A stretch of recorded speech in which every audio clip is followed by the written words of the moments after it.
Welcome to the Church of Mabus radio show. It's Friday night, 7:02 p.m. Central. You're listening to United Public Radio, 107.7 FM New Orleans. Got Mike Marinacci here with us. How's it going, Mike? It's going great, Jeffrey. How are you doing? I'm doing all right, sort of. Sort of. Yeah. Doing all right, sort of. Everything feels crazy as hell more and more every week lately, it seems like, but hanging in there. We got Wham Hey, representing. And just energetically, the world just feels crazier every week. Like it's too much at times. There's too much going on. it's just well, I think it's always probably unraveling, but now we just are seeing all of it unravel. So Yeah. It's painful. it is painful. And Mike's book is Psychedelic Cults and Outlaw Churches, LSD, Cannabis, and Spiritual Sacraments in Underground America. And what was the catalyst for this journey? That's a big one. Well, for sure. it goes all the way back to college when I was a Callow student at UCLA, and for the first time in my life, because I had a rather straight-laced upbringing, started experimenting with cannabis and psilocybin and LSD, and started having really profound experiences. Now, I've been raised secular humanist. I really didn't have any religious background, but in these experiences, I started saying, "Man, this is what I guess they're talking about in all the churches and mosques and temples and whatnot. This holiness, contact with something divine." And I did a little research, and I found out that apparently this is a fairly common experience in human history, that we have religious and spiritual traditions that are based in the use of what we call entheogens that go back thousands and thousands of years. And I started just getting very interested in it in the mid 80s. Now, by that point, of course, we had the whole Reagan-Bush war on drugs going, and the culture around psychedelics had just really gone underground. They were kind of being put by the drug warriors in the same category as cocaine and heroin and whatnot. These are all bad, they're all deadly, et cetera, et cetera. So you really had to dig to get information. And I did find a couple of these groups in North America that were still around, but they were not very forthgoing about their activities. Then by the 90s, things were loosening up a bit. There was kind of a revival of interest in psychedelics and entheogens, with the rave culture, with the beginning of Burning Man, with the McKenna brothers, et cetera, et cetera. And then I started really doing more active research of the whole phenomenon. And then finally, a few years ago, after writing several other books, I said, Mike, you've been fascinated with this thing for decades now. You've got all this information. Nobody else has done a book about it. Why don't you do a book about modern North American religious and spiritual groups that use cannabis or LSD or psilocybin or peyote or other hallucinogenic substances as part of their rituals, as part of their sacred practice. And so was able to land a book contract with Inner Traditions, and I wrote Psychedelic Cults and Outlaw Churches, LSD, Cannabis, and Spiritual Sacraments in Underground America. It's been out for I guess a couple of months now, and I'm very pleased at how it turned out. It's really there really is no book out there like it. I really seem to have a lock on this particular subject, and I like that because I really put my heart and soul into it and really dug deep to find these often rather obscure, deliberately so, groups that use entheogenic substances in their practices. And how did you go about researching each one? I know obviously you did research at home, but did you have to get close to them or infiltrate them, or most of the research was at home? How did you do? I did a little bit of participant observer work. I have sat in on a couple of sessions of these groups, and but a lot of it was also on the internet, contacting people, phone interviews, sometimes in-person interviews. Tremendous amount of, I don't know if this book would have been quite as thick or as detailed or as involved as it is without sources like archive.org or newspapers.com, where you can really dig an incredible amount of information out from the comfort of your own home. So it was really a mixture of getting at primary sources plus old news reports. Underground newspapers are good too. The Voices Reveal Digital project has a lot of them online, and these were often the only places where you could find out about these groups that were active in the 60s. So really, it was years and years of work, and doing while I was busy writing other things or having my day job or living the rest of my life. Well, let's say for the Native American Church, Trouble and Triumph on the Long Peyote Road, we get into the history of it and everything. I'm just trying to imagine what that must be like and how they went about even establishing that. I mean, what were some of the roadblocks in the history to that?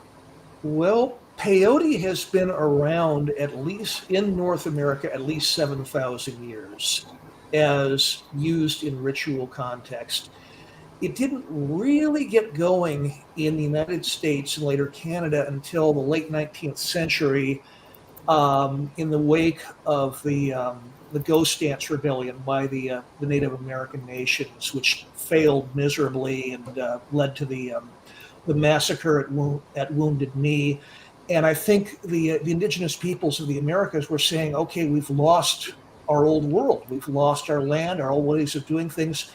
What's next? What will keep us together and what will sustain us spiritually and give us a vision? And so some of the Plains tribes who had done raids down into Mexico, where peyote was really rooted very heavily in a lot of the Indian nations down there, started using it and started working out rituals for the use of it in community, and it started spreading to other Indian nations. And finally, in the 1910s, James Mooney, who was a white anthropologist who had himself sat in on peyote ceremonies and was sympathetic to the Indians and sympathetic to peyotism, said, look, in the United States, if you can get yourself incorporated as a religious organization, you will get protection under the First Amendment guarantee of freedom of religion. You've got to get this organized and written down and made legal. And so they did that in 1918 in Oklahoma and began to grow. And in a few years, they had about 30 or 40,000 members. The problem was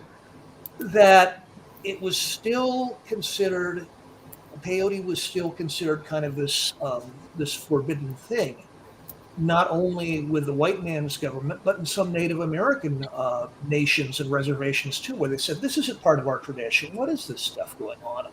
So the Native American Church spent almost a century in various courts, federal, state, tribal, whatnot, fighting for their First Amendment rights to use peyote in ceremony. And the two main ceremonies are called Big Moon and Half Moon. And Big Moon is more Christian oriented, and Half Moon is more based on indigenous myth and teachings. And finally, after big court decisions and a lot of struggle, in 1994, the amendments to the Religious Freedom Restoration Act in Washington said, if you're a registered member, enrolled member of a Native American tribe, you can use peyote in the context of the ceremony of the organized Native American Church. So it became legal if you have those statuses in that institution. Now, if you don't, it's a whole other story. I think non-native peoples have known about what we call plant medicines, or these intoxicants for centuries. Scientists, of course, have been interested in them for a long time, and it really kind of really came into popular interest, I think, in the 1950s with the publication of Aldous Huxley's The Doors of Perception, where he discussed his trip on then legal mescaline in great detail and in a very sympathetic and articulate way. Then the whole beatnik subculture sort of glommed onto it. And by the 60s, you started having organizations that were dedicated that said, well, we should be like the Native American Church for non-Native Americans. And so you started having organizations like the Church of the Awakening, or Timothy Leary's League for Spiritual Discovery, or the Neo-American Church, or whatnot, kind of popping up and saying, well, we're going to take this to the rest of the world. We are going to make this a religious discipline and a yoga in modern America and Canada. But the problem was they didn't have the status of Native Americans who've been doing this for thousands of years, and whose reservations are semi-autonomous bodies that are governed by different laws and legal bodies than the rest of the U.S. and Canada. And so there was tremendous repression of these groups, lots of court cases, and they went very much underground in the 70s, 80s, as I said before, began to kind of come into revival in the 90s. And now it's funny because I about a year and a half ago was when I delivered the manuscript to the publisher, and just after that, all these new groups started popping up. There's one which I mentioned in the book called the Zydor Church in Oakland and San Francisco, California, which uses psilocybin mushrooms in their worship, and they've been on the front pages of newspapers here and TV shows and whatnot. They've gotten tremendous publicity because of their fairly open and generally tolerated use and distribution of psilocybin to their thousands of members that are enrolled in the church. I talk about them, but I also look more about the history of how it came to be where we are right now, where we've got cannabis legal for all purposes in about half the states in the union, and increasingly psilocybin being looked at as a not only a therapeutic agent, but as a religious sacrament. And there's this big push to decriminalize it in California, in the Pacific Northwest, in other places. I heard Hawaii has a bill right now to decriminalize psilocybin mushrooms. We're in quite a different place right now than really the U.S. has been in for at least 100 years, and probably the entire Western world has been in for 1,500 or more, is in accepting these substances as aids to consciousness expansion and spiritual growth, and accepting that there will be organizations that are dedicated to this, where people can come together in community and have these experiences. Diesel, a co-host of mine, was telling me about some festival that was kind of like mushroom orientated, psychedelic, where I guess people were just doing it. I forget what state it was, but it seemed like a big mushroom party. And he said there was like people with business cards that you can just buy it and they'll mail it, which is probably not legal, but it seems like there's renaissances happening. I forget the name of it, but he's told me about it. That might have been the Divine Assembly out in Utah.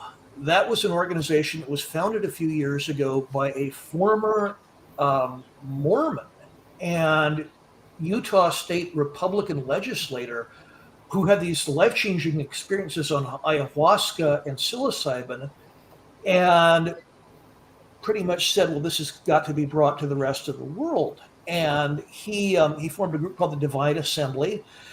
And probably because he's a lawyer and is well connected, I have not heard of him or his followers having any big legal problems, and this is in Utah, no less, which is a fairly conservative, socially conservative state.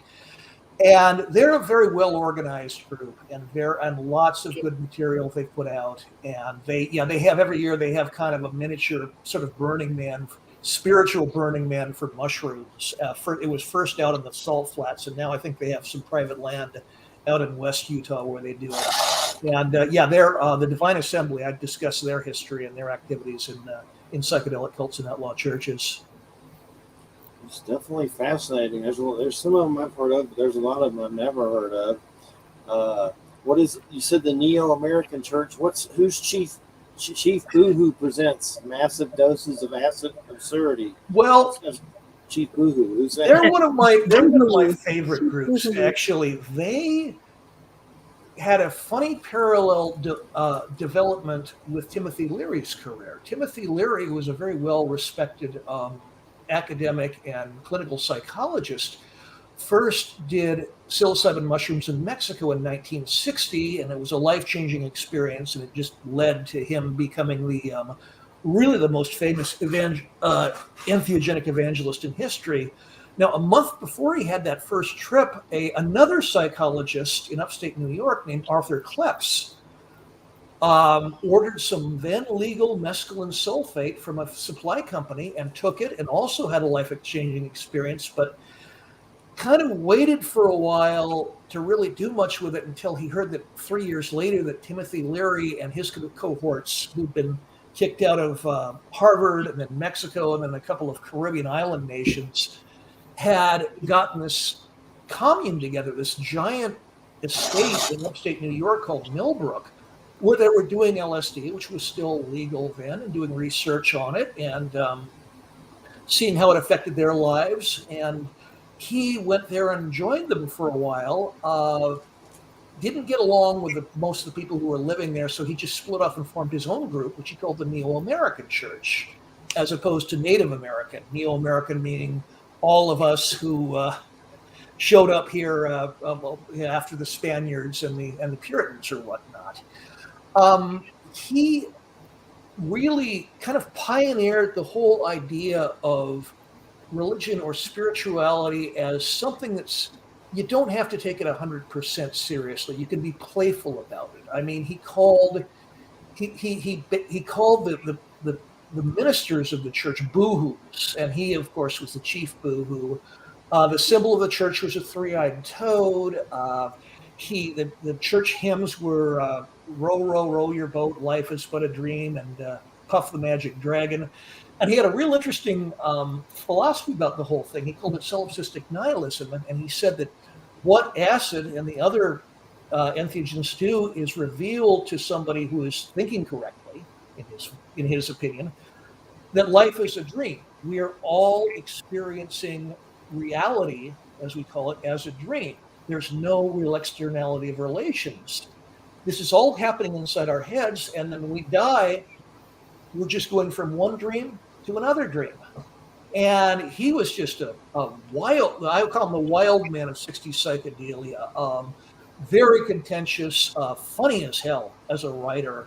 Had a lot of weird adventures and a lot of strange personal problems. And the book I described how he really worked alongside Leary at Millbrook and all the craziness that was going on there until they finally got shut down. And then he eventually moved out to California and came out with got a large chunk of land up in Humboldt County when they were just beginning to start growing sesame up there, and said, we're going to build a psychedelic Disneyland here. We're going to create this whole kind of giant retreat for people to do this stuff. And I get into the story of that in my book as well, about what happened with that.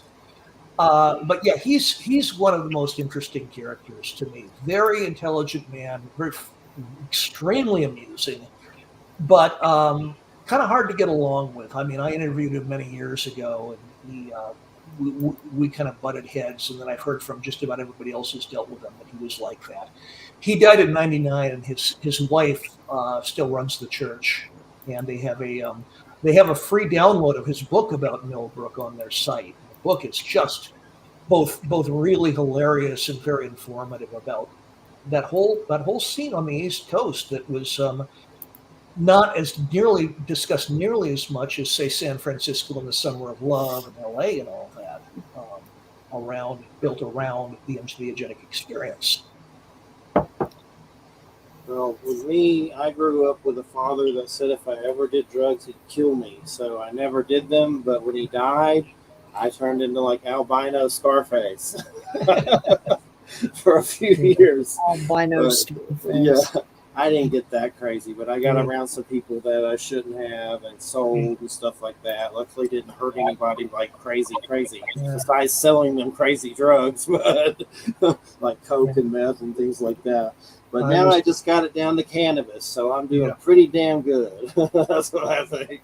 Same here, pretty much. I mean, most of my real experimentation was in university, and I mean, I was raised by a dad who was a Korean War vet, and he told me the first time he smoked weed was out in the field during the war. In his unit, there was a couple of Latino guys from California. They spotted this plant and said, "Mota, mota." He says, "What's that?" Says, "Oh, here." And they roll it up and smoke it. And he said, "Oh, okay. This is." So I was with, I was in the semi-bohemian kind of family where it was a bit different. They didn't approve of me doing these things, but at least they kind of said, "Yeah, we kind of get it." Being high in war, like I just couldn't even imagine. Like, well, it was because he said he said to me once, war is 5% pants crapping sheer terror and 95% mind destroying boredom. They were bored, nothing else to do. Well, I've heard that. I've heard that about war. Yeah, just sitting around waiting for something to happen. And then when something does happen, it's just horrific. Yeah. Mm-hmm. Things of nightmares for sure. Oh yeah. So with some of these stories, I'm curious. Do you get in? I know you got into some of like the law enforcement reaction to some of these places. Is there a lot of that and like conflict? Oh yes, very much so. And the laws changed, I think, according to what happened. Now, the real repression of peyote started in the 1890s, but that was kind of it was pretty much local. It was against state law or tribal law or whatever, and there was spotty enforcement. I think the so-called, and that was really the beginning of the war on drugs in the United States, so-called war on drugs. It kind of shifted into a higher gear in the 1930s with the so-called reefer madness, when it became this national campaign to stamp out the production and use of cannabis. And oddly enough, for the next 30 years after the 1937 federal crackdown, or almost 30 years, all of the other psychedelics were legal.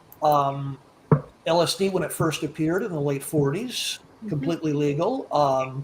Psilocybin, completely legal. Peyote was kind of in a gray area, but you could buy legal synthetic mescaline. That was fine.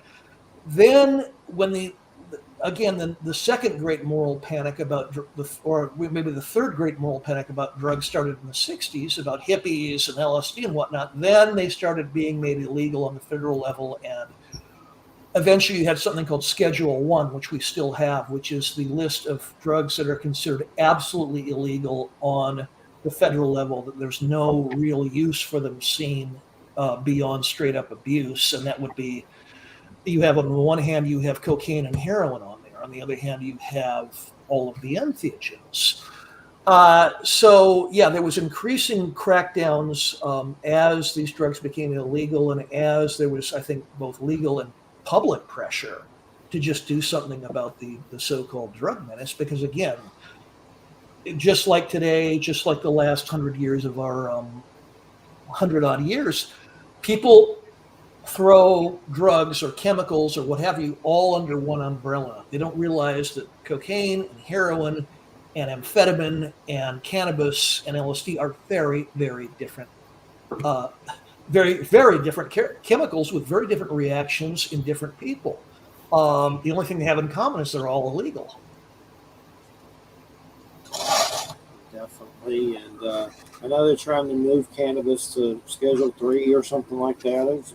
I've noticed a bunch of articles lately popping up talking about how bad cannabis is. You can see the campaigns, like on MSN News. I don't even read them, but you can tell when they're up to something for sure. Because they keep popping up lately a lot.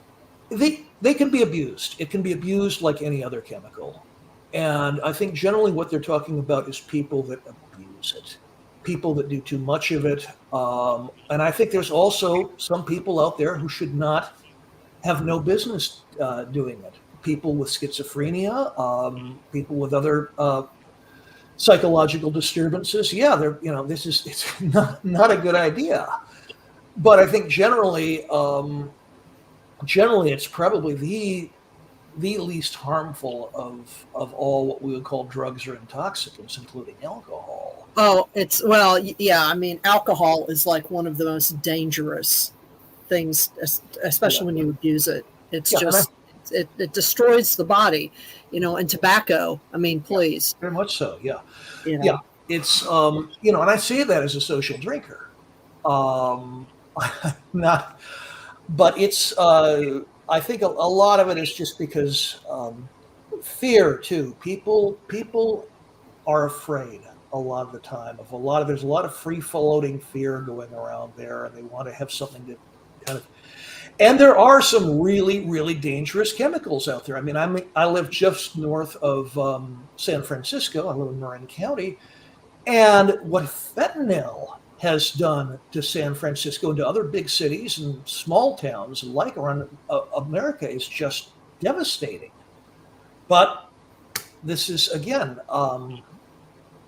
this is a very, very different thing from an entheogen. Right. Well, I mean, I liked your book a lot. I have a background in religious studies, in particular new religious movements in the United States. And so I enjoyed, learning about groups that, I mean, some of them I'd heard of, some of them I hadn't, so it's always nice hearing about all of the pollinizations of things that go on in the alternative religion community.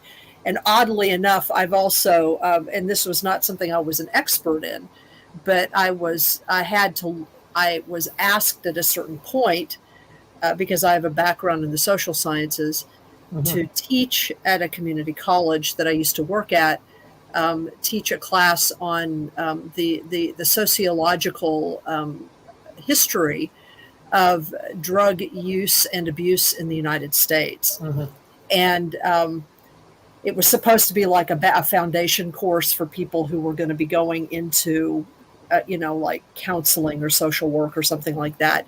But what it really was kind of a sociological historical survey of drug legislation in the United States. And the thing that, I mean, you talk about fear. Well, if you go back in the history, I'm sure you know some of this, you just haven't mentioned it, but if you go back in the history of, say, marijuana, for example, or heroin, those are the two that I think of the most. When you go back to the beginning of the 20th century, when both of those substances were legal, there was a protracted series of very deliberate political, I don't know what you call it, impulses, if you will, to link those substances very specifically with certain social, economic, and racial groups. Oh, absolutely. And that was used to inflame public opinion about these particular substances. And so to me, it's like that was always sort of a revelation to my students, the connection, the ongoing connection between substance use. And you do talk about this, especially with regard to indigenous people, because indigenous people in North America have used these substances forever, actually, all people have used substances forever, but Yes. indigenous people have used these substances forever. And so part of the attempts to make certain things illegal were also attempts to simply control these particular groups, and take them away, demonize them, take them away from their cultural and religious practices. And certainly when it came to marijuana, I mean, if you, and I didn't see the reference, but I read your book quickly. I'm sure that you referenced that piece of political propaganda that was done in the 1940s, I believe it was, by the government, Reefer Madness, which very specifically links marijuana use to, jazz clubs and with the racial element there. And the whole thing is, if you smoke marijuana, you'll turn into this murderous, crazy person. It's just bizarre. I used to have my students in the class watch that. It's only about an hour long, and we watch that, and then we discuss it, and we talk about, okay, what stereotypes from this movie still exist for drug users. I mean, seriously, and it's really, and then when you get to the demonizing of hallucinogens, I mean, it's pretty clear, and there's pretty good evidence for it, that one of the big reasons for it, and linking it to the hippies, and this counterculture, as you said, the whole idea of the counterculture was sort of created. One of the advisors to Nixon basically said it. We can't just openly shoot black people or hippies. So we're going to demonize this thing so that we can smear them with it. Yeah. And so that's so there's a huge political thing, and ironically at the same time, and my students always saw this. At the very same time that these drugs are being demonized, there's this growth of these synthetic psychotropic drugs, from the 20s and 30s that are being pushed, like Valium, and that are being pushed, to treat mental illness or to calm people down, to calm housewives down in the 1950s and 1960s. And so now we have this whole thing where we have this really kind of weird mix of, you've got Big Pharma, who basically created the opioid crisis that we have, by creating synthetic opioids. And pushing them on people. And so you have this pharmacological industry. It's part of the medical industry, but then you have these drugs that have always been here that can really help people if you use them correctly. I do think if you use them in a thoughtful, controlled way. I mean, I know I used psilocybin several times during a really difficult part of my life, and it really helped. If I could just interject here. Sure. I would also add to your, I think, accurate description of the demonizing campaigns around, say, cannabis. I would add to that even alcohol prohibition was like Absolutely. that. Absolutely. Identified with these dirty, drunken Irish and Italian and Slavic immigrants who, they're just messing up our country. It's because of the booze they drink. We don't want to be like them. Absolutely. And of course, later with cannabis, it was blacks and Latinos. Mexicans. And I would agree with you also as far as these substances being very useful and healing if they are taken mindfully and in proper supervision in a proper environment. Exactly. I always liked what Timothy Leary once said about setting, and dosage. Those are the things you've got to be conscious of when you were doing an entheogens. Set is what's in here. What mood are you in? What's going through your life? What are you trying to get out of this experience? Where are you going with it? Setting is the outside. Where are you in time and space? What's around you? Who's around you? What's happening around you? And then, of course, dosage. What are you using and how much of it? And is it pure? And how pure is it? How sure are you that you're getting the real thing? Right. I think those are absolutely vital to touch any of the substances, including cannabis. Right. I agree completely. Yeah, I mean, yeah. it's, I mean, when I would always start the class, I would always say there are two main things that have happened with natural drugs and that have sort of changed how we in the West are impacted by them, because people have always used drugs. Yeah. People have always used mind-altering substances, and we're not the only creatures who do. Lots of other animals use mind-altering substances too, or produce them, like bufo alva, the southwestern toad, which you can get DMT from. Right, exactly. But there were always two things that if you just kind of look at the history in the West, what we've done is we've taken a lot of natural substances, whether they're alcohol or whether it's like a natural ephedra, or whether it's morphine,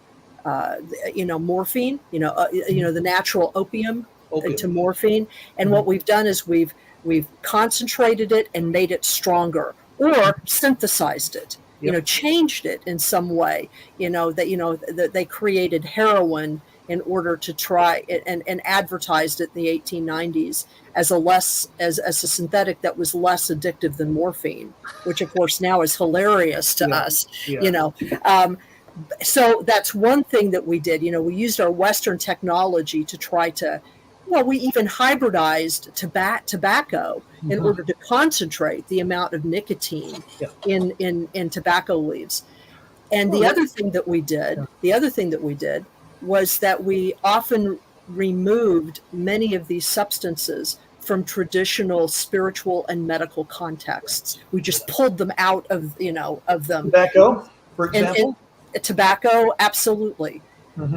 Tobacco, but also cocaine, the original coca, and a lot of other drugs too, that we just, for example, ephedra has been used, I don't know, for thousands of years in Central Asia and in Chinese medicine in a natural tea form, and usually in combination with other things to get a very specific effect. But we've taken that molecule, and you can cook it up and you can make it meth. It's like it's kind of nuts.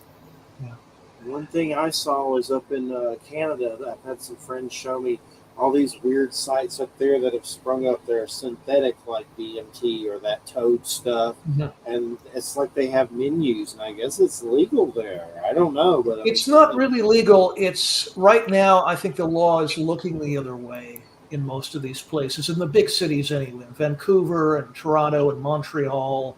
Yeah, I think if so long as they're selling to adults and they don't really push it, the law tends to look the other way. And that reminds me of another thing in my book, which is the Temple of the True Inner Light, which is an organization based in New York City. And for quite a few years in the late 80s and the early 90s, they were operating very openly on the streets of New York with a storefront church in the Lower East Side, and were distributing DPT, which is a chemical relative of DMT, to anybody that wanted to come in and take communion with them. And they got away with it, number one, because it was technically legal, although not really approved by the DEA or the FDA or whatnot. Number two, because this is New York City and the cops were so busy trying to bust heroin and cocaine runners that they figure, oh, here's a few crazy hippies over here smoking this weird substance. Well, so long as they don't, attack anybody in the streets, this is not our concern. It's that kind of dynamic. But I also wanted to address something that Wham said about the ironic thing about the Western science and technology and the sort of concentration of the active ingredients and taking them away from the plant sources, is that if you've ever read Brian Murarescu's book, The Immortality Key, he makes a very good case that what we call Western civilization began with the uses of entheogenic substances. That the ancient Hebrews were brewing beer and wine that had psychoactive elements in it. That the Eleusinian mysteries in Greece, they were probably using ergot mold dissolved in water, and of course ergot is the organic precursor of LSD. That the Romans were doing all these strange things, and they survived after the triumph of Christianity and the fall of Rome. They survived among the Strega, the witches of southern Italy, who used these potions for visions or for healing or for whatnot.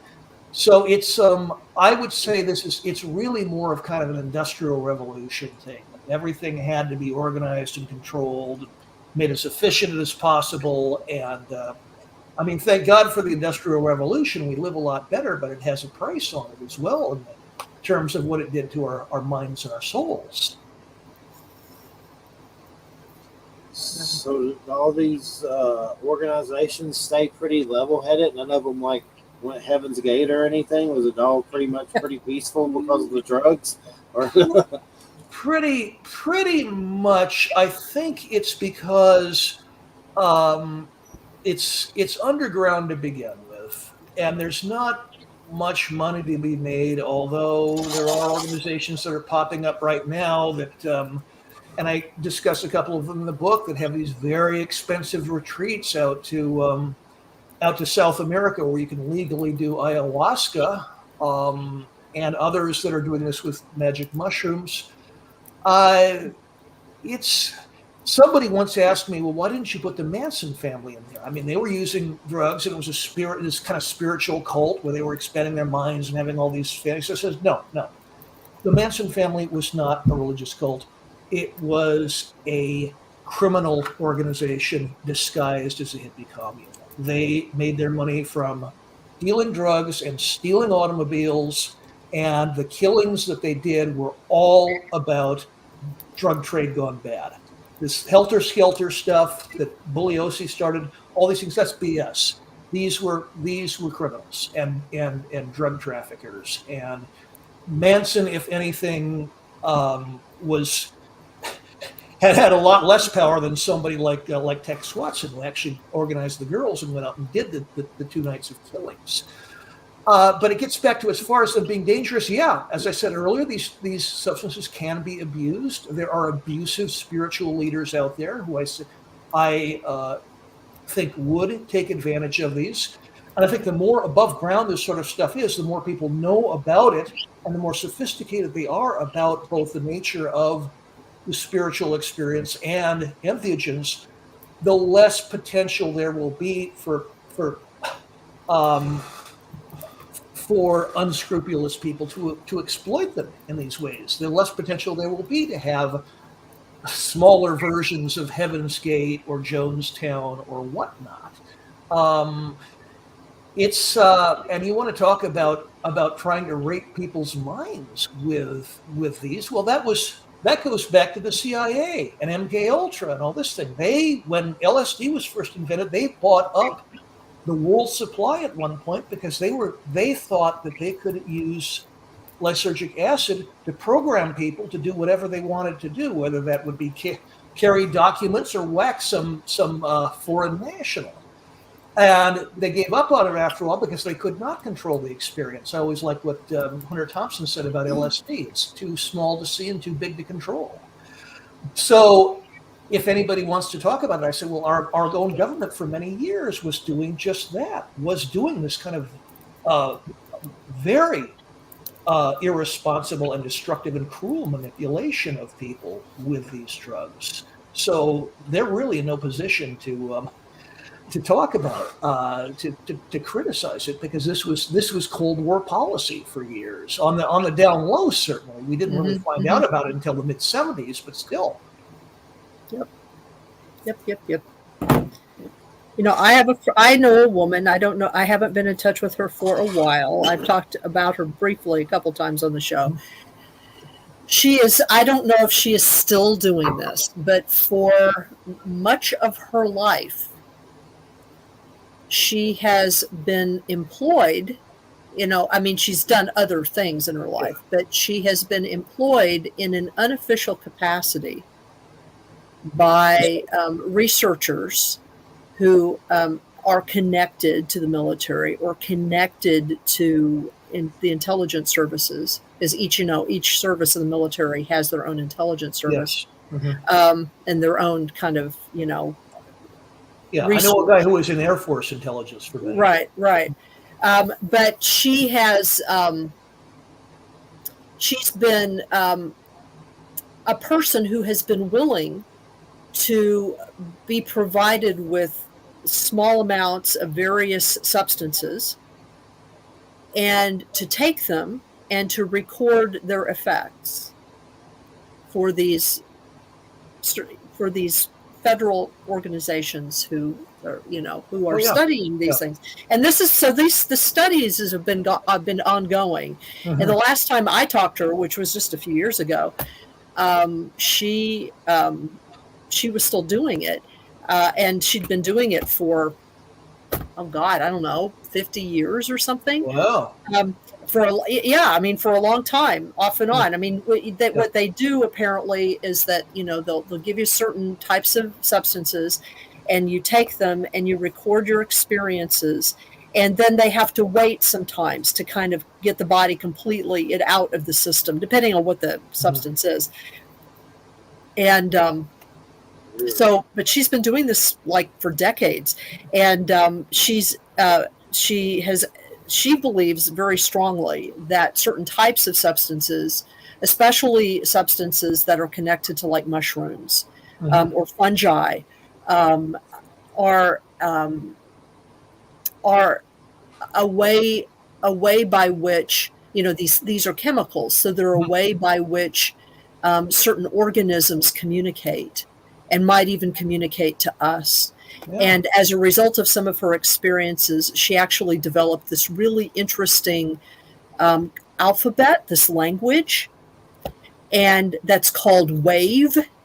And she's written a couple of books about, one's fiction, one is her dissertation. She wrote a dissertation on this, where she actually talks about the consciousness language that she received from a certain type of psilocybin. And she believes that these substances are a way in which we could communicate with other life forms on the planet, especially fungi. She has a fondness for fungi, but it's interesting. I mean, some of what she describes is really fascinating. This experimentation is still going on. It's just at a very low, it's at a very controlled level. You know what I mean? Yeah. They're not doing like what MK Ultra was doing and dosing guys before they went into a whorehouse and then watching them with the girls from a one-way mirror and crazy stuff like that. Right. Exactly. Some of my experiences with UFO stuff, I was on psychedelics, and there were witnesses there that were not on psychedelics that saw the stuff as well that was there. So there's definitely something shamanic about that for sure. It's like a telephone on a lot of different levels. Yeah. And that's pretty... Go ahead. A friend of mine, Adam Gorightly, well, that's his pen name. Mm-hmm. He first got interested in things paranormal when he was a teenager and did acid and started seeing UFOs. And he could tell it was more than hallucinations. He was manifesting something. And he got very intrigued and has been pretty much spent his life as a researcher and author on subjects of the paranormal and the odd, and also unusual spiritual paths. It's reminded me of that. There's definitely a connection to it for sure. Opening your senses, and definitely that's the whole reason is mine. It's a lot of my stuff happened after I had testicular cancer, and then my dad died, and then I started experimenting and doing all kinds of stuff, reading different occult stuff, and it attracted a lot of different things that were UFO-like and beings of light. native spirits, things like that, and between the suffering and the just the loss, it Yeah. opens you up. There's Mhm. there's a connection to that as well, for sure. Very much so. Yeah.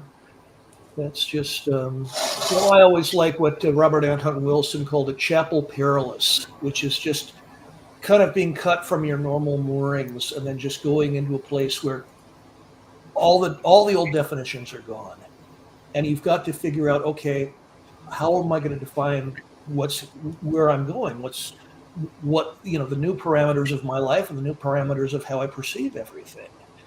And he once said you have a tendency to come out of it either enlightened or completely paranoid.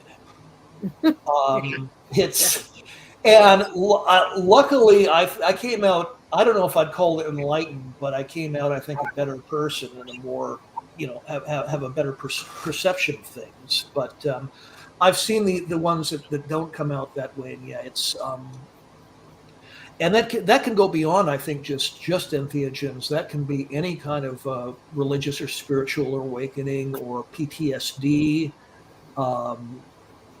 It's we're meant to be reprogrammed. It's just how is it going to be done, and what is the new program going to be, and what are you going to do with that new program? Yeah, and often the context too with it. Yeah, yeah. Yes. I noticed the Hawaiian Cannabis Ministry, Holy Smoke in Paradise.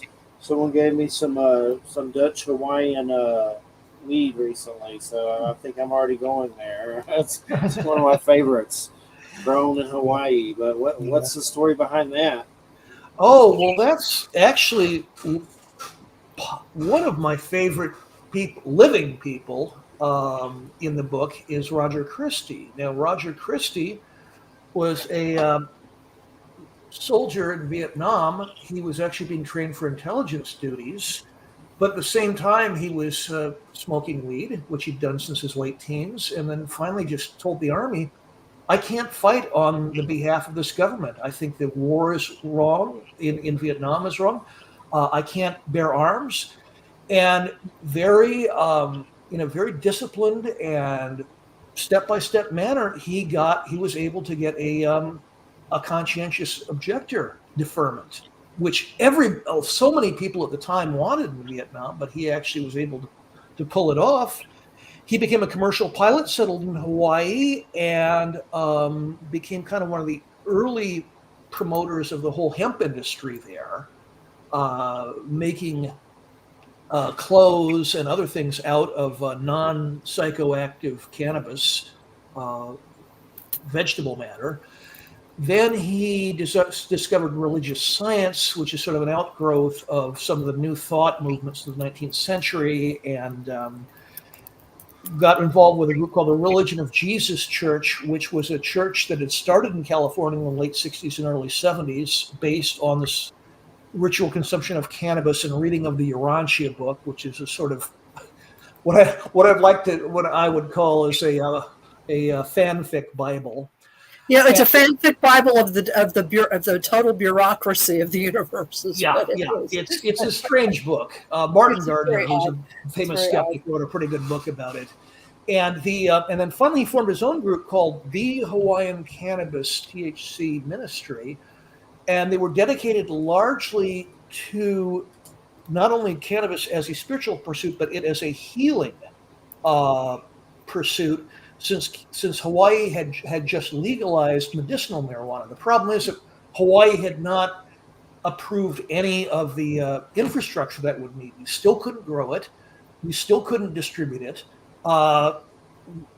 Cannabis patients could not be instructed on how to use it or grow it. And the whole thing was being done through their state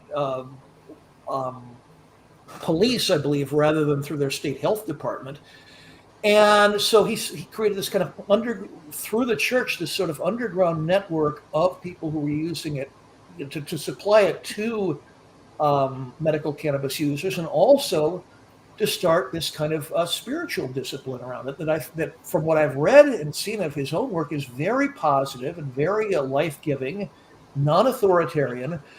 And as a result of him, I think I get into it in the book about why I think he got busted by the feds, but he ended up doing, I think, almost 4 years in federal lockup with no trial, no ability to visit anybody from the outside world.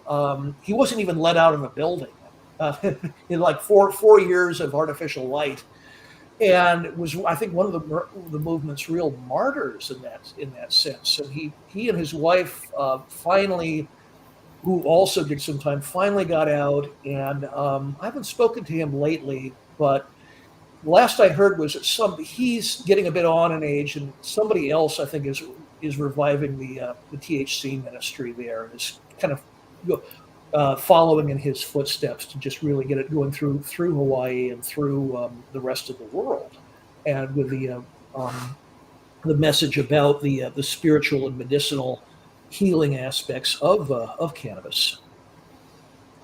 I know that movie. Oh, go ahead. I'm sorry? Oh, I said go ahead. I said, oh, go ahead. Yeah. Oh, I was just going to say again, Roger Christie to me is one of the real good figures in the book. I mean, a real stand-up guy. I've talked to him on the phone. I have an invite to go see him out in Hawaii. And this is a man who really suffered, I think, for his advocacy of the herb. Another group I get into, of religious cannabis group that where their people really had to do some hard time, would be the Ethiopian Zion Coptic Church. Now, we've all heard of Rastafarianism. Yes. The EZCC, which began in Jamaica, was really an attempt to bring people outside of the New World African diaspora into Rasta, white people and otherwise, and have the same teachings and the same disciplines and whatnot. And they eventually, a lot of their people who were Americans all settled in Florida, and they became a huge marijuana smuggling operation in the 1970s. They made millions of dollars, and their whole embassy was this lavish estate on a key near Miami Beach. And finally, and I get into in the book about what happened to them, is they really got stomped on because they were like Roger, a little too public about what they were doing, and were getting too wealthy and too influential. And they're still around today, but in a very, very I wouldn't say underground, but just kind of a discreet, quiet form. A man named Carl Olson, who was involved with them in the old days and lives in Iowa, kind of keeps it going these days, and he's still an activist and still promoting their beliefs. I know that Martin Scorsese movie Killers of the Flower Moon's coming out soon, and I want to see it. I have the book, but I've never got around to reading it. But yes. I'm curious on a level that what the natives have gone through so much from getting harassed for all this stuff by the white man. Yeah, for sure. And I know that comes out in October, that Scorsese movie. Looking forward to that for sure. Same here, yes. And I want to see Napoleon. He looks like Napoleon, Joaquin Phoenix. Yeah. I'm still getting over Beau Was Afraid. I still don't know what the hell happened to that movie, and I'm psychologically traumatized from it. It was one of those Ari Aster movies. The guy that did Hereditary and Midsommar. It's called Beau Was Afraid. Oh yeah, Midsommar was a trip.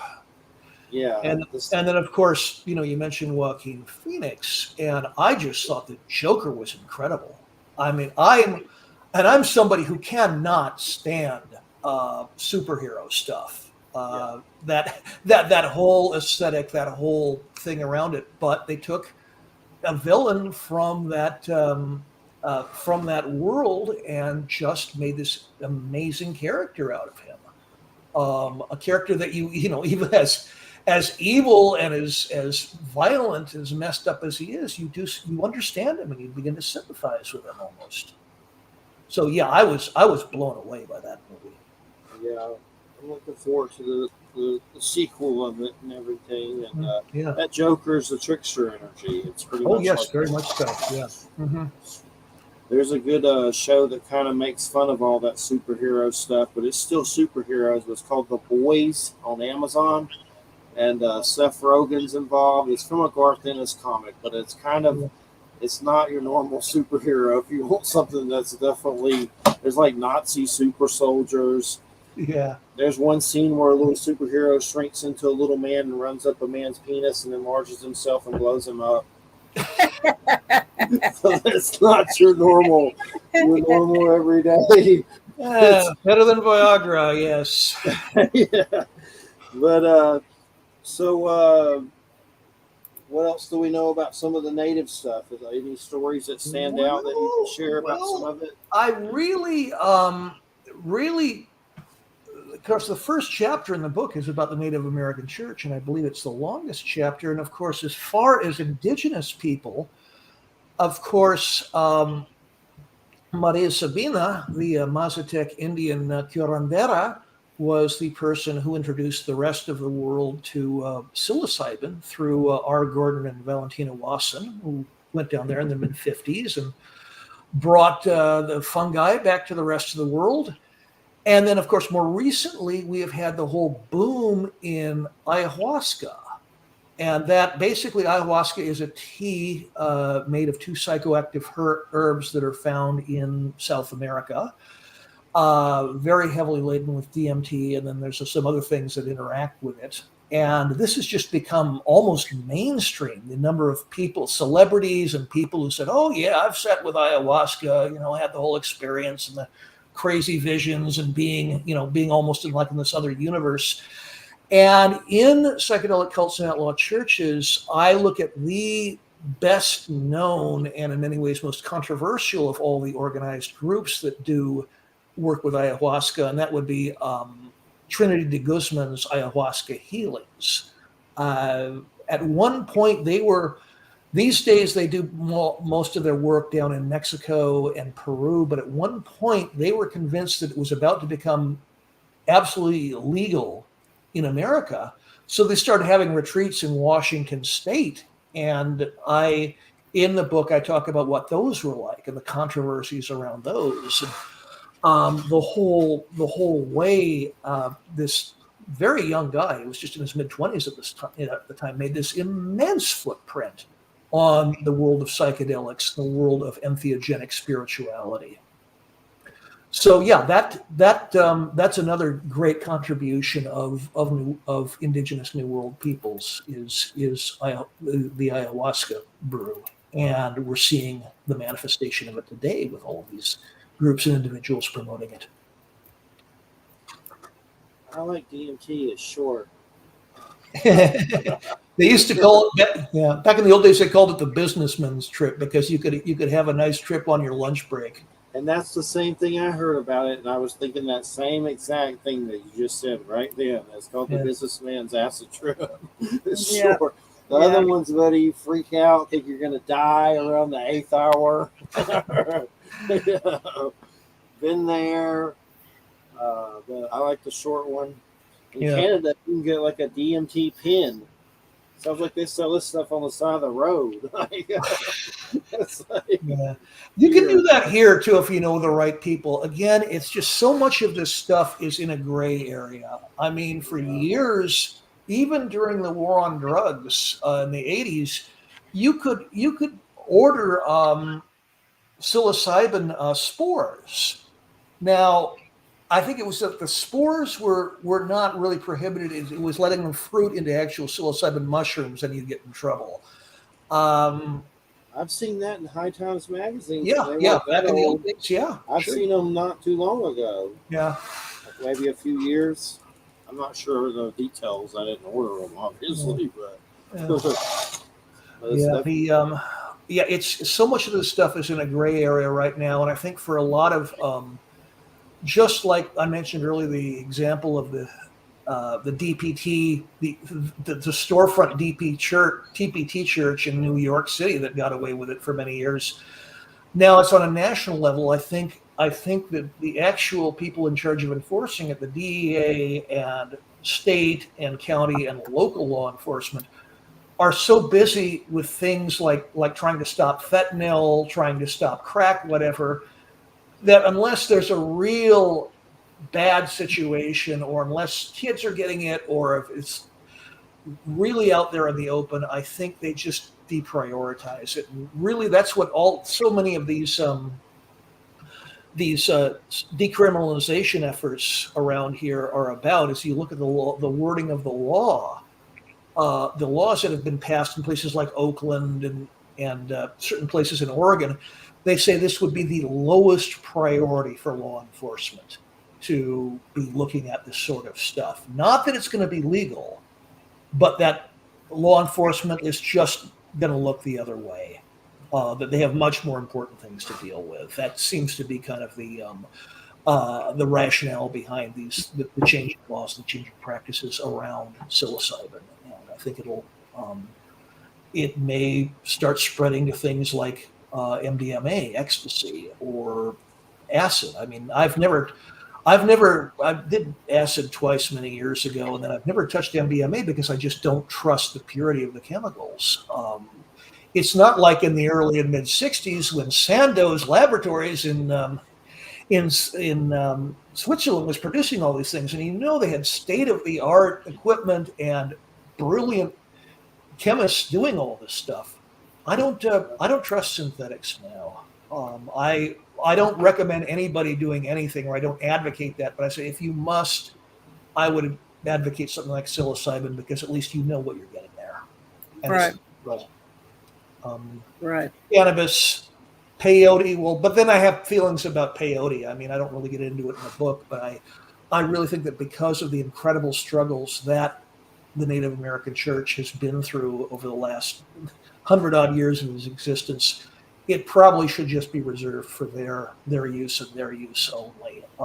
If you want to have organic mescaline, well, the San Pedro cactus is a good and legal source of it. I don't really want to go beyond that. So it's a lot to think about, and we're really coming into a real kind of strange time with all this stuff, because it is becoming so nearing mainstream respectability, and the laws are changing and the attitudes are changing, and there is still the possibility, and I mentioned it in the book, that there could be some big neo-prohibitionist backlash, which wipes out the progress of the last few years or last 30 years or whatnot in this area. But barring that, I think this is just going to get closer and closer to the mainstream and become more and more an acceptable spiritual and medicinal practice. I had a run-in with kratom and had to finally quit it. And now it's a weird one. Have you ever heard of that? That's legal here in Florida, and you can buy it like at stores with signs and stuff. Yeah.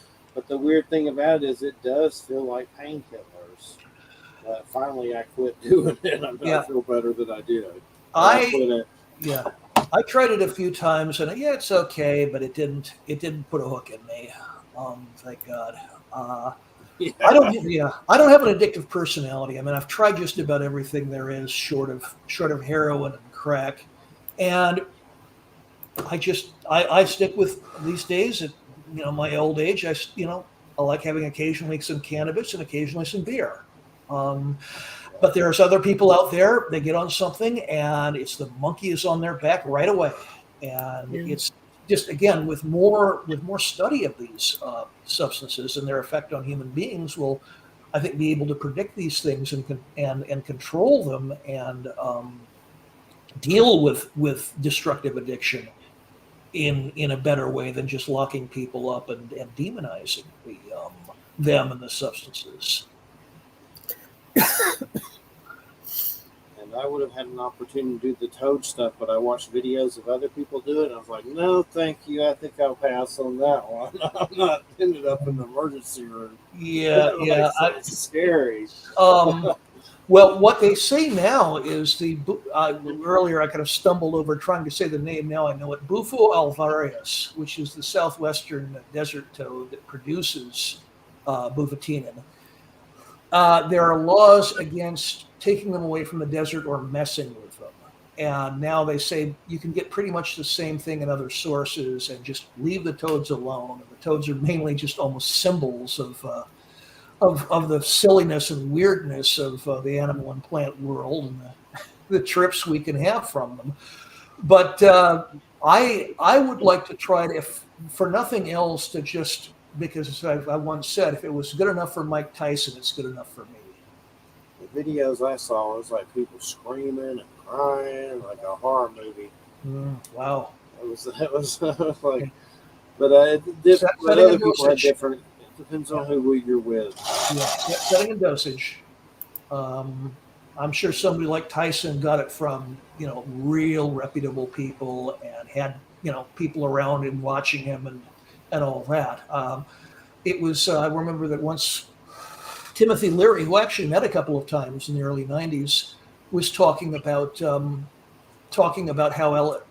LSD was made illegal. And he says, well, when we first were doing it, we were doing it in very controlled environments, and we were scientists and psychologists and artists and, the cream of society. You had, this is how the Hitchcock siblings, who were the heirs of the Mellon billionaire family, were very heavily involved in. They were the ones that got Millbrook for Tim and the other people. He says, when we're doing it, it's one thing. When it's somebody who's just doing it for kicks, who's not educated, who's not disciplined, who maybe has some problems up here, pre-existing problems up here that they're running away from, you're going to have a very different effect. And you multiply that times the thousands or millions of people, when that, it does become a problem. And this is where, again, we come back to the sacred aspect of it, that these can be medicines, but they are also sacraments. This is something you do not take lightly. I've gotten in trouble with telling people, hey, I'm kind of glad psilocybin is more available these days, but don't use it as a party drug. You can, this is a little more serious than that. And again, when something is considered sacred and a vehicle and a means to reach a place of numinosity, of a sacred experience, you will maybe take it a little more seriously and not, maybe have the cavalier attitude that so many people unfortunately have towards these things. That creates real problems. It's weird here with Florida medicinal. Now Alabama's getting it. It is expensive. Keep up with it. I have two people I live with. I don't do it. They do it, but I benefit from it. Because you have to pay like crazy fines, like every 6 months. Oh yeah. It's expensive. It's the state that Caesar's got to be rendered unto, and it's one of the people I talk about in my book was actually in Georgia running a medicinal cannabis oil operation there that was also a church. He was a former Anglican priest named Gregory Davis. And he set up an organization called the Universal Orthodox Church and clothed himself as an Eastern Orthodox bishop with the robes and the particular hat they wear and all that stuff, and was a real interesting guy. He just died last year. But yeah, it was.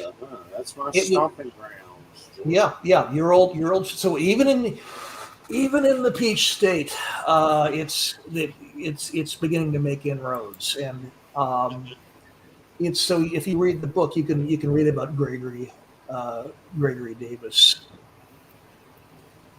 I don't think Georgia's got anything legalized yet. I'm sure they will eventually. Yeah.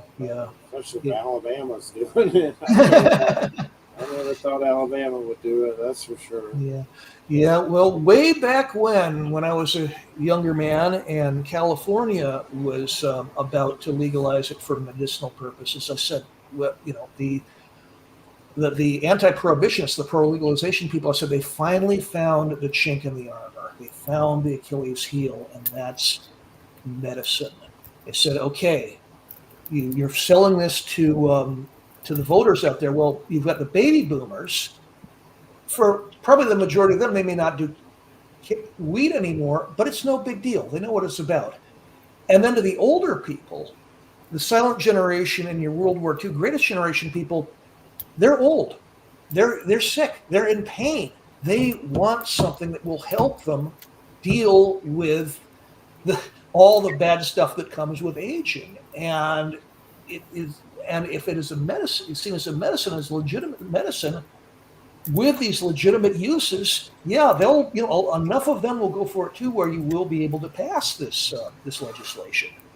So I think that's a big part of it too. I think it's just now people are finally realizing, yes, it does. Aside from the recreational, the spiritual, or the industrial uses of cannabis, it does have some very good medicinal applications. I don't think it's a cure-all like some of the more enthusiastic people do in that world, but there's definitely some very, there's definitely applications there that are legitimate. Definitely. Someone mentioned Carlos Castaneda and the Don Juan books. Those are great books. A long time ago, I interviewed someone named Amy Wallace, who has a book called Sorcerer's Apprentice. Oh, yes. Which is about a lot of abuse that got pretty crazy. But I interviewed her a long time ago. If you want to look up that book, it's called Sorcerer's Apprentice. That definitely shed some weird light on that one, for sure. He had a strange little scene going on around his life with his witches and whatnot. And I always say that Castaneda was one of the people that really popularized these entheogens, this peyote and psilocybin and whatnot.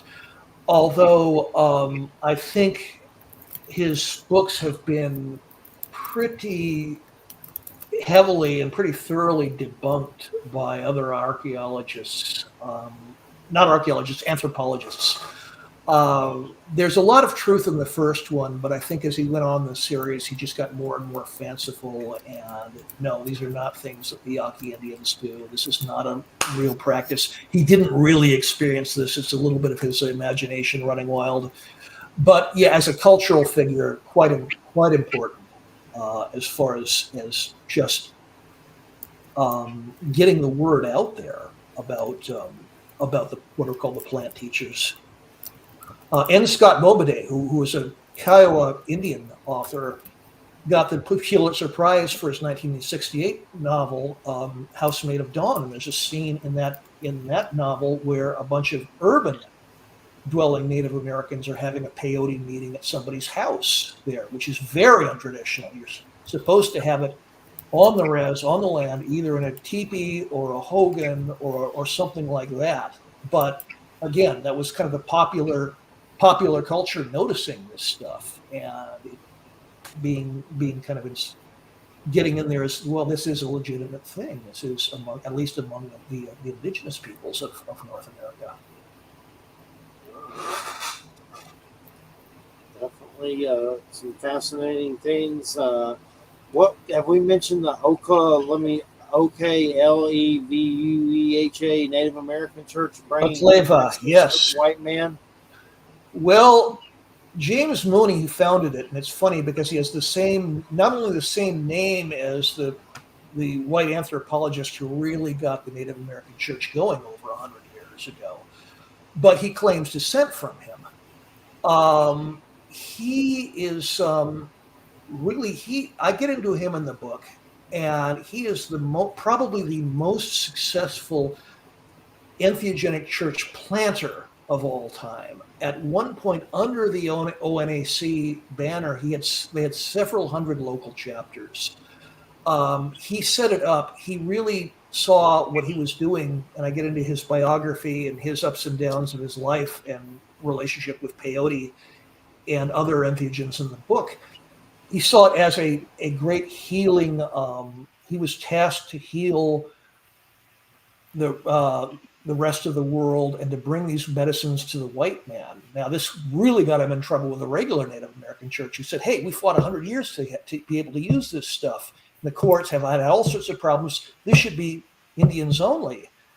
And they also got ticked off at him because he started saying, well, we've got peyote, but then the Huichol Indians down there, they use cannabis in their ceremonies too. And so the Indians down there, the other Indians down there use psilocybin. Maybe we should extend this to all entheogenic plants as healing plants in our practices, and that got him in a lot of trouble as well. But he, I think, and he admitted it actually to me, that he was so enthusiastic about getting it out there and opening up local branches of it, that he didn't realize that a lot of people who were opening these branches were scam artists and troublemakers. And I get into all of the problems that the local branches had in there.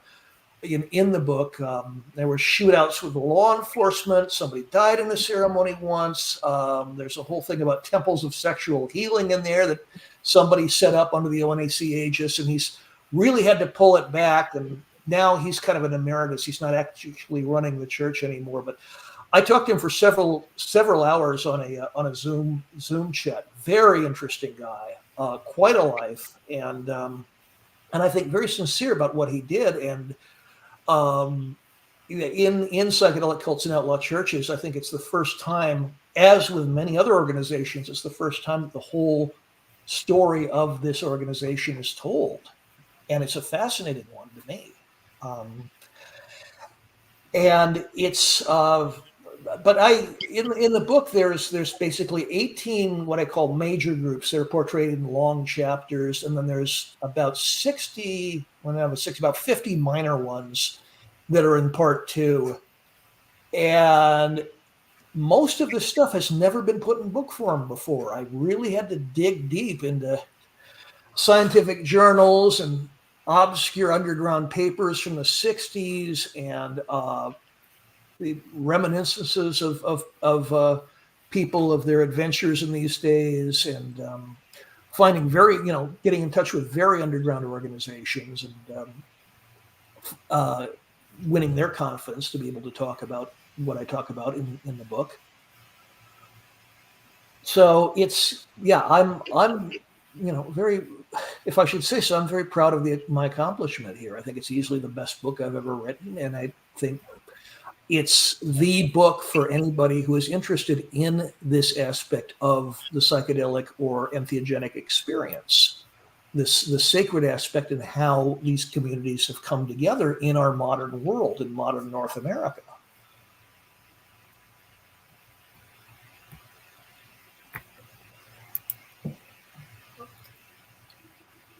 Jeffrey, you're muted if you're talking. Oh, sorry. I sneezed and I forgot. Oh, okay. That's what sneezed. I was like, where the hell are you? Yeah. Have you ever heard of Richard Allen Miller? He says he's one of Timothy Leary's students. Oh, yeah. Yeah. He wrote a book called The Magical and Ritual Use of Herbs. I've had him on. He's a trip for sure. Yeah. It's a good interview, but some wild stuff. He reminds me of the scientist from Rick and Morty, Rick. Well, there's quite a few people like that in my book, and there's and some of them they just where they take their experience and where they take their practices goes into some very interesting areas. One of the people that I discuss in the book is the Reverend Ann Armstrong of the Healing Church in Providence, Rhode Island. Her backstory basically is she was raised in a Jewish family, and by the way, Lashana Tova to the faithful out there, Happy New Year. Yes, Happy New Year. Yeah, she was, and then she converted to Christianity as an adult, and then converted to Roman Catholicism. But she was also a great believer in the healing power of cannabis and the power of cannabis to expand one's spiritual consciousness. And so she formed a group called the Healing Church with a man who's an attorney and also a Jew who converted to Christianity, Alan Gordon. And they see themselves as really, we're not really a separate church. We're an apostolate of the Roman Catholic Church. We just have a very special mission here to bring, and they claim that through, like the medieval church endorsed, through Hildegard of Bingen and a couple of the popes actually endorsed cannabis as a medicine. They said, we want to bring it back. We want to have this out there as a part of our practice as Roman Catholics. And they've done some pretty crazy stuff. having public ceremonies where they will both blow the shofar that has been they'll blow cannabis smoke through the shofar, which is, of course, the Jewish ritual ram's horn, and then also distribute. And then I know that Roger Christie of THC Ministry did do this too. Distribute cannabis oil and then mark people on the forehead and on other parts of the body with it so that it can be absorbed. Again, it really runs, as far as the spiritual practice of these groups, runs the gamut from them through the more indigenous practices, through somebody like Art Clef's Neo-American Church, where it's just this very idiosyncratic vision of spirituality. And then on the other end, you have one of my favorite groups, the Psychedelic Venus Church. They were around in the late 60s and early 70s in the Bay Area. I know the founder. He passed on a few years ago. He was also, his name was Jefferson Poland. He was also years earlier, he'd been the founder of the Sexual Freedom League. And this is just a guy who had his fingers in so many new left and hippie counterculture pies, it's not funny. And he founded the Psychedelic Venus Church basically for the worship of the goddess in the form of Venus or Aphrodite or Kali or peyote woman or whatever, through ritual cannabis use, and also I think through more down low use of stronger entheogens, and also through body freedom, through public nudity, and through having sacred sex practices, quasi-tantric practices. And there, yeah, that chapter was fun to write because there's just so many stories about them and the wild stuff that they would do. And I'm really surprised that nobody has tried to revive it, because it just seems like such a potent combination of entheogenic mind expansion and growth of consciousness and spirituality through tantric or body honoring practices.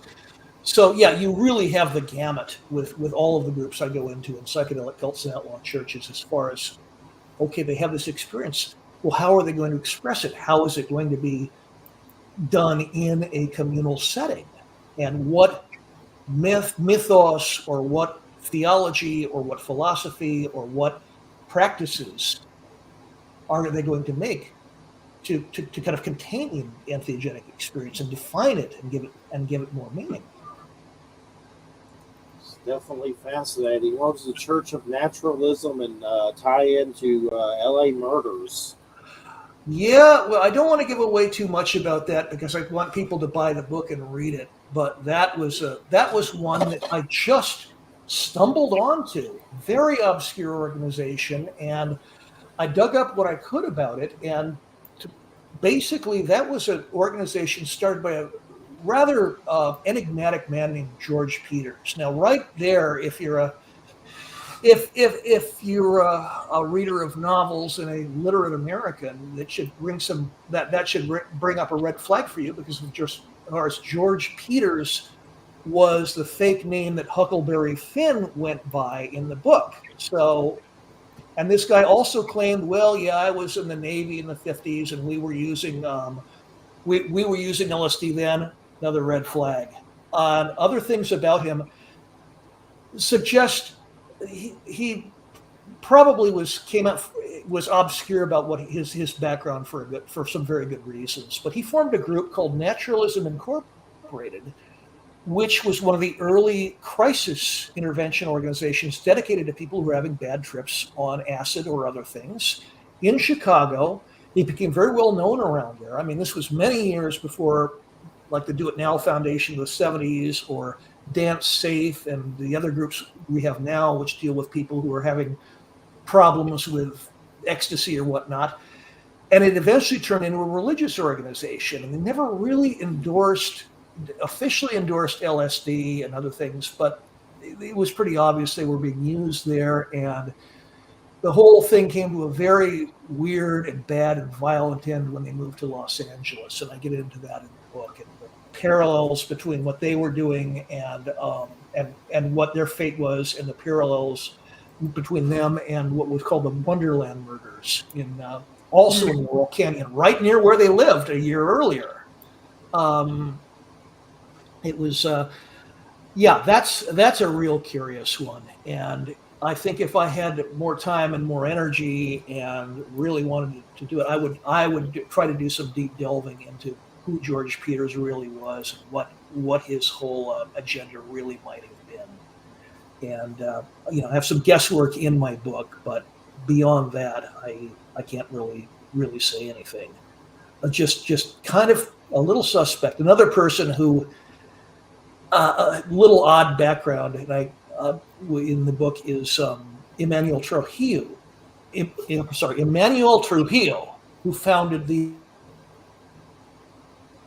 Peyote Way Church of God. And this is a guy with a real colorful and wild life, who I think was the first person to take peyote out of the Native American context and put it in a sacred organization based on its usage and get away with it legally. And I get into his story and the group story there. They're still around. They're in Arizona. They take people out there on retreats to use powdered. They consume powdered peyote in water and have an overnight thing out there in the desert. And they're an interesting group too.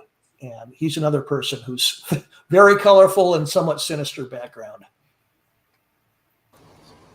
So what were some examples of some of the things you did in the past book-wise? I mean, I obviously don't want to get into them too deeply, but just I'm kind of curious of the evolution of what you were writing before to this. Well, the first book I wrote and self-published way back in the beginning of desktop publishing and laser printing era in the late 80s when I was a young man was Mysterious California. That was sort of a guidebook to all the bizarre and eerie and strange places in my beloved home state. That was quite an experience, not just writing it and doing the research for it, but bringing it out really at the dawn of effective self-publishing and actually selling 10,000 copies of it, which was pretty good for the shoestring operation I had. That was followed years later by a book based on it and other stuff called Weird California. I co-wrote it with two other gentlemen, Joe Osterly and Greg Bishop, and it was published on Sterling Press, which is the imprint of Barnes and Noble. Then I had California Jesus, which again, continuing the local lore and weirdness theme of my writing career. I looked at the Christian sects and evangelists that had either settled in or come out of the state, and that again really got into some what I think were very interesting stories there, ranging from the life and career of Amy Semple McPherson, who was really, I think, pretty much not started Pentecostalism, but spread it worldwide, and really was the first woman doing this sort of really public evangelization and ministerial work in the United States, and first one to have a radio station. She pioneered media evangelizing through communications media, all the way down to really, really strange and odd little groups that were in California and that consider themselves, well, we are Christian, and this is the iteration of that ancient and huge faith that has been influenced by the culture and history of the state. I guess another example I had in there would have been Gene Scott, who was inescapable on cable TV for many years. Very colorful and wild preacher. And then I got into other things as well. Then there was a new edition of Mysterious California, which was titled Eerie California, which didn't come out so well, and I don't want to discuss that. So really, though, it was all really leading up to psychedelic cults and outlaw churches, something I've been fascinated with for decades, had all sorts of information that had not really been put together before and put into a book. And Inner Traditions, which is a really great publisher on metaphysical and unusual subjects to take it on, and they've been very supportive and did a really nice job with the physical book. Did us some very unique guests for many years. So many years, I've lost count. Like 10 at least. We've had a lot of their guests. Yeah. You know Cristo Rupolo, Curse of the Man That Sees UFOs? You ever see that? Monterey, California? I've heard the name. I'm not really too much into the UFO phenomenon. My friend Adam Gorightly and then my co-author on Weird California, Greg Bishop, are real experts on that. They've really followed it very closely. It's been kind of a lesson for me. I've interviewed both of them. It's been a while. Yeah. Monterey, he gets a lot of footage up there that's crazy good of the UFO stuff and that documentary. What are you eyeballing in the future to do? Well, I mentioned possible biography of Jefferson Poland, who I mentioned earlier, who, as I said, is just this great and figure about of the 60s counterculture and the new left political movements and the civil rights movement and all this other stuff, and the early lesbian, gay, bisexual, transsexual, et cetera, movement, who's never really had a proper biography done of him. And there's lots of stuff out there. This guy was like the Zelig of the 60s and early 70s, really. He was just in all these different things. Possibly, there's other stuff I'm entertaining as well. Don't really want to talk about it too much. And do you ever get any of these places not wanting you to talk about them? Any of these religions, like, oh, don't talk about that, but they don't care. They're pretty much open to it. So far, no. A couple of them have said, well, you got this, written me and said, well, you got this detail wrong or that or whatever. And I said, okay, I'll correct it if a new edition comes out. Ann Armstrong kind of took me to task for one thing I said about her ministerial status. I said she's unrecognized by the Roman Catholic Church. And she says, no, I am. They've sent me letters saying, yeah, we recognize you as a minister. And I said, well, I should have said in the church hierarchy, because you're a girl, they're not going to accept you. But other than that, it's so far no real blowback from anyone. I think a lot of these groups like it that somebody went out there and publicized it and got it into a book. That's not just some flickering website screen or some ephemeral news story, but this is a permanent document of their history and their activities and their beliefs and the particular kind of crap that they've gone through. Graham, have you had any run-ins with any of these psychedelic cults? What do you mean run-ins? Partying. I'm just kidding. Have you had any interaction? Well, I've not personally interacted with any of these groups. I mean, my experience with drugs or psychoactive chemicals and religious groups or spiritual groups have been more, certainly there's among certain Ausatru groups, Northern European groups, there's a very active attempt to reclaim certain chemicals, herbs, mushrooms, certain types of alcoholic beverages that were used with herbs. Cannabis was also used. Cannabis has been used everywhere. So, in order to sort of recreate certain traditional visionary practices. I know that there are subgroups within the Troth, for example, who do this. I've talked to some of them. Some of it they have to be careful with because Amanita can be quite toxic. Mm-hmm. Fly agaric can be quite toxic. Belladonna can be quite toxic. So, sort of learning how to use and not use certain aspects of those drugs is a big part of what they're working on. So, I mean, that's all that I've been more interested in psychedelics or psychotropic drugs as a part of as aspects of therapy, medicinals, and so I've done some work with Sufi healers who have always sparingly used various substances in order for certain types of healing, both physical and psychological.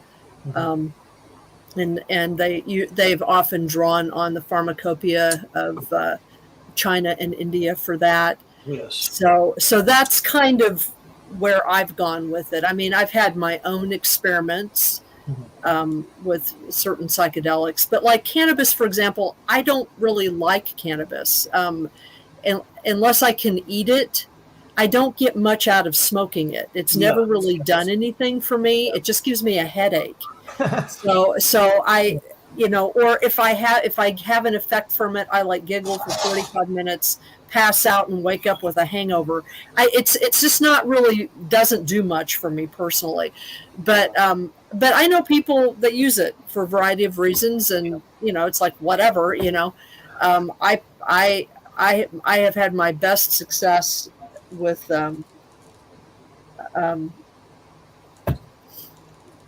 psilocybin. Yes. That's probably what I have had real acid a couple of times. Yeah. But it just lasted too long. Yeah. It's kind of like after about 6 hours, I'm kind of done. It's like it was more like it's just too much like speed. I'm just like that, and it's not opening the brain the same way psilocybin would, in the way which I really liked with that. Yeah, right. I mean, for me, the difference is on psilocybin. It's in the first place, it's gentler, and for me, it's gentler, and if you have to suddenly act straight, you can. You know what I mean? It's like, I wouldn't recommend driving on it, but but in other words, if something happens, you can cope with it.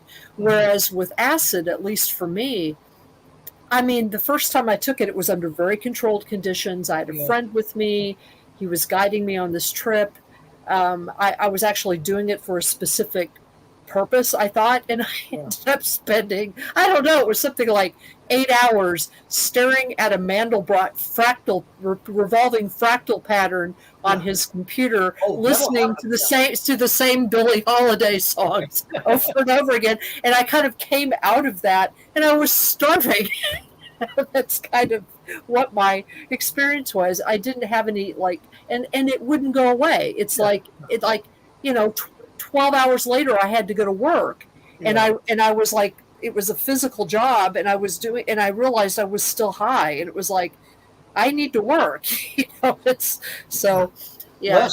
Last time I did it, it was just a very Dionysian experience. I took it at a big neo-pagan festival back east, and spent the night dancing along with everybody else, dancing naked around a bonfire, and stayed up all night because of the stimulating aspects. Right, as far as any real breakthroughs or anything, no. Right. Yeah. But with the psilocybin, I actually had insights, and it helped me with for many years in my life, I had a depression, really bad depression. Yep. And it actually helped me sort of get a handle on it, to the point where eventually I was able to sort of, I think, help myself more permanently. Mm-hmm. I was able to reprogram certain aspects of myself in a way that, now I for a while I was on, prescription psychotropic drugs. Yeah. And I'm not now, and don't have to be.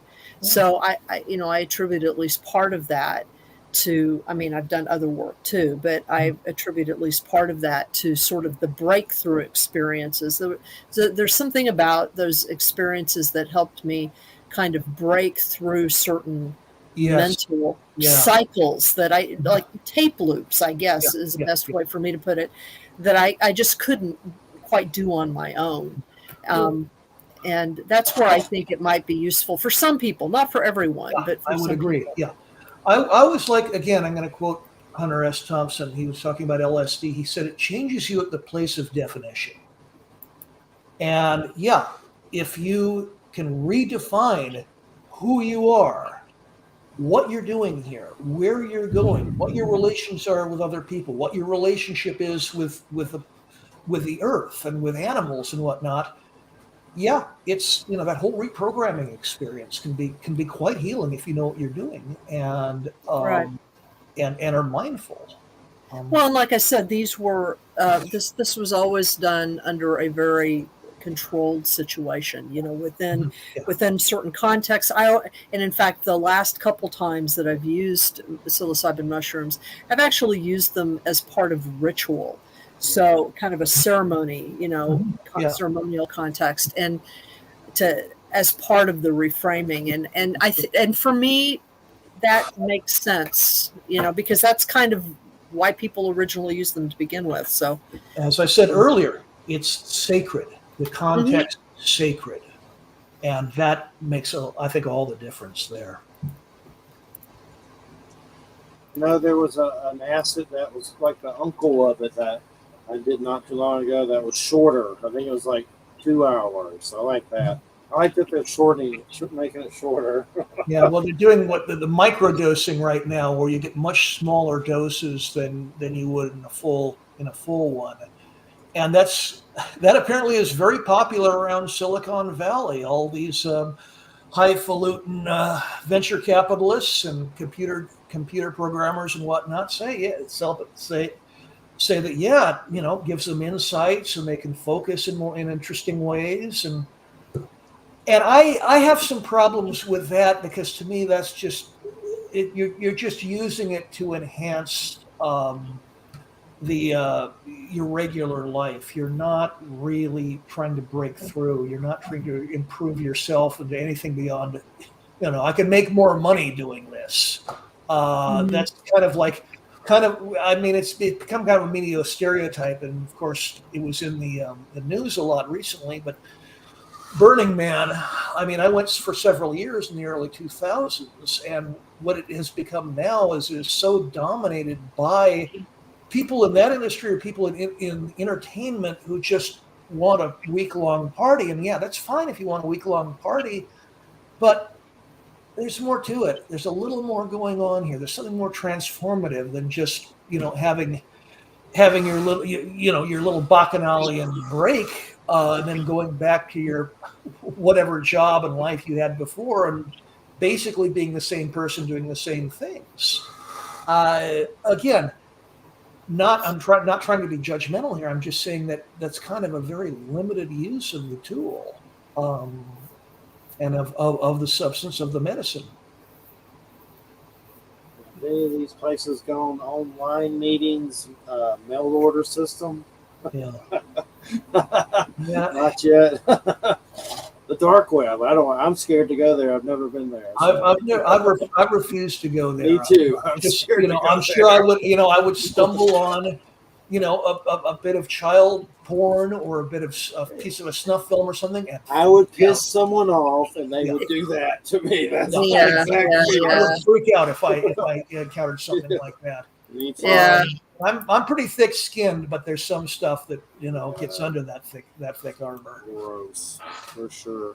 Yeah. And then just the way that stuff. I've heard people talk about it. The Silk Road and all that. It's just kind of crazy. Yeah. Some of that stuff. We live in a strange, wild time, and I just say I'd like to stick around long enough to see what's next. What craziness will the universe and the human race throw at me next to deal with? And just treat it like a big adventure. And one more quote, one of my great influences, the late James Douglas Morrison, who said, "The future's uncertain and the end is always near." And that's I live by that. Well, we know how life actually ends. So, Yeah. So the way you don't have to worry about that, it's like. Yeah. I lost my fear of death long ago. I just figured this is just part of being a sentient being on this planet. We've got so many years, and Why fear it? Why feel like it's bad or something? This is just, there's life, there's death. Maybe there's something beyond that. I don't know. I'm a transcendental agnostic. I do not know. I don't know if it's possible to know until you're actually going through it. If you go through it, I mean, I'm very meta in that way. Robert Anton Wilson was a big influence on my thinking there, as far as just the power of maybe, the power of just not saying yes or no, but just maintaining kind of a suspicion or about what may be out there, what this may all be about. Yeah. Yeah. I mean, I guess I tend to believe that because of some of my experiences, there's something, but what it is and whether it's me as I understand that going through it, that I don't know. I mean, I have no idea. I tend to believe that that whatever life is as consciousness, if the universe is consciousness, that there is some continuum there. Yeah. But whether it's a form I'd recognize, that's another thing entirely. I always come back to the allegory or parable of the blind man and the elephant. You've got one blind man grabbing onto the trunk and saying, "Well, it's long and thin," and the other one grabbing onto the one of the feet and saying, "No, it's thick and strong and it's got these nails on it," and another one, with his hand in his butt and saying, "Oh, it's terrible. It's all shit." Blah blah blah blah blah. The reason I'm fascinated by comparative religion is because I'm listening to the different testimonies of the blind men at different parts of the elephant, trying to figure out, well, what is this that they're all trying to describe? Put them all together and see what is out there. Yeah, one of my big experiences has been seeing beings of light with my naked eye. I've seen them sober. I've seen them while partying. I've seen them with witnesses. I think that somehow is the Creator, Great Spirit, showing me, so I'll be less afraid. But I'm still scared shitless of it for some reason. I think there's something to the glowy beings, though. Like that's us. Like luminous beings in shamanism. I think that's us. Like Cocoon, Ron Howard, maybe. It's coming up against that can be frightening. I mean, look at all in the Holy Bible. Look at all the tales of people encountering angels and being terrified of what they were experiencing. It's something that's, whatever it is, it's a lot bigger than ourselves, and we just deal with it the way we can. Definitely. Well, we got like 2 minutes. What do you have a website you'd like to share? And people are asking the best place to buy the book. Okay, best place to buy the book is on Amazon. Psychedelic Cults and Outlaw Churches. Just bang that into the book search and it'll come up. I'm also on Instagram. Look for Psychedelic Cults, one word, on Instagram. Those are probably the best ways to get at the book and get at me.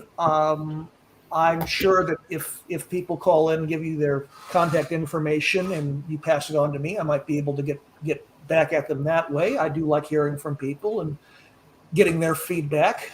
But since we're almost out of time, I guess, Jeffrey, I'd like to thank you for having me on.